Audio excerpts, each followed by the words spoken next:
There's information, and then we'll move to item number 8, community pool fees revision. Mr. Altieri? This is number 8, correct, Mr. Chairman? Yes, it is. Okay. Be it resolved that the Town Council approves Resolution 042208-4. Be it resolved that the Town Council approves the proposed fees for the Cheshire Community Pool as recommended by the Parks and Rec Commission and as attached, effective July 1, 2008. Thanks, Matt. We have a motion by Mr. Altieri. Do we have a second? Second. Seconded by Mrs. Estee. Matthew, anything to add in addition to what we have before us? And we'll turn it over to Bob and Sheila. I'm going to turn it over to Bob and Sheila. Excellent. Mr. Bob Ciccolini, pardon the Diet Coke. It's been a long night. I haven't done anything. Bob is our Parks and Rec Director. Sheila is our pool director. Sheila Adams. Welcome you guys both. Thank you for hanging in here for 2 Thank you. hours. We're here to add a little levity to your meeting tonight to raise the pool rates and then wipe out the geese at Mixville. So, first of all, we'd like to talk about the rates at the pool. And in response to the pool consultants report that was done last year and what they recommended, they had in their report stated that we had rates that were not the lowest that they'd seen, certainly not the highest, and somewhere in the middle that could be raised, and they recommended some increases in our rates. They also recommended phasing in those increases and not hitting the public with increases too high right off the bat. And we certainly agree with that philosophy in that we don't want to turn off the public by jumping up rates too high all at one time.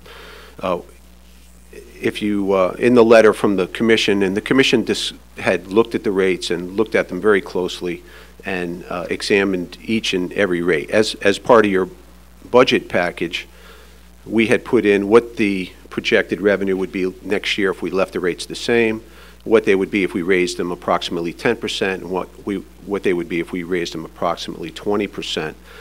In presenting the budget and at the Budget Committee meeting, I know Michael had said he would be comfortable with the 10% in that range. The Commission looked at it and actually increased some of those rates. So any of the individual rates you'd like to ask us about, we're here to answer those questions. The rate increase comes in at a total revenue increase of about just under 15%.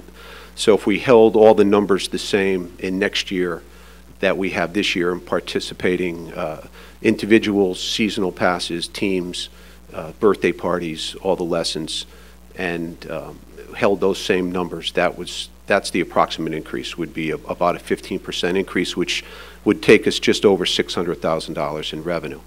And so that's where we are right now. The last time we raised the rates was 2006, and before that we really hadn't raised them, and that was a very moderate increase. And before that we hadn't raised them since we first set the proposal out to build a pool, which was 96, 97, when we started talking about the rates and the $275 per family. We held that rate until 2006. So it went up to $300 a family just to use that individual rate, and now this proposal would kick that up to $325.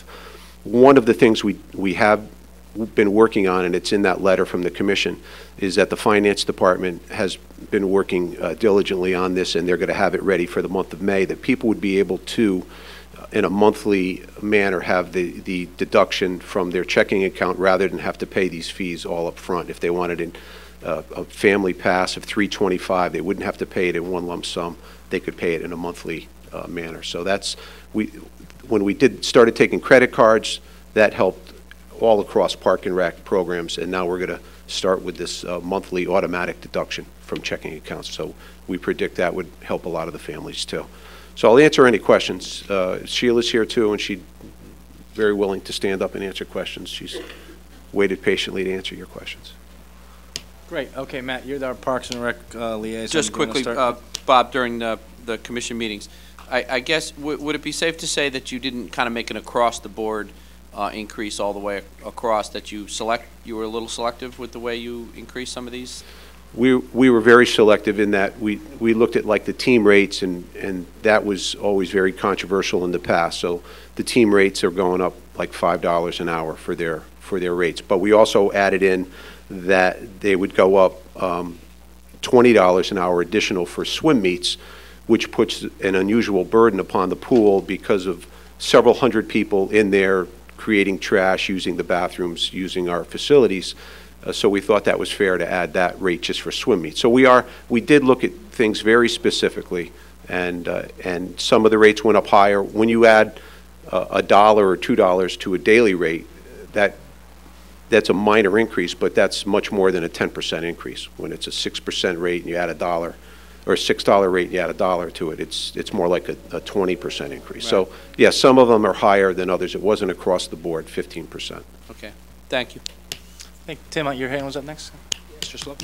Just a question regarding the rental fees that the schools pay. That's really taxpayer-borne, I would assume. So as part of the increase, the actual revenue, while we collect it through the Board of Ed, it's technically just funded by the taxpayer. So I guess my question is it really fair to call that revenue? Maybe that's not your decision, but or your call. But I guess we have to have a cost-benefit sort of statement here.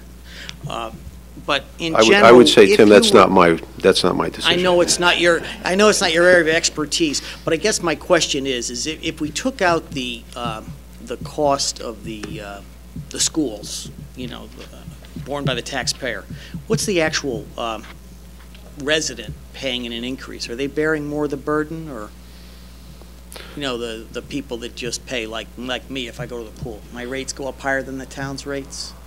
Is your rate going up higher as Yeah. a daily user? Yes. As an adult, if you just paid a daily rate of $6 in the past, it would be $8. Okay, So yours is going up a third. a third.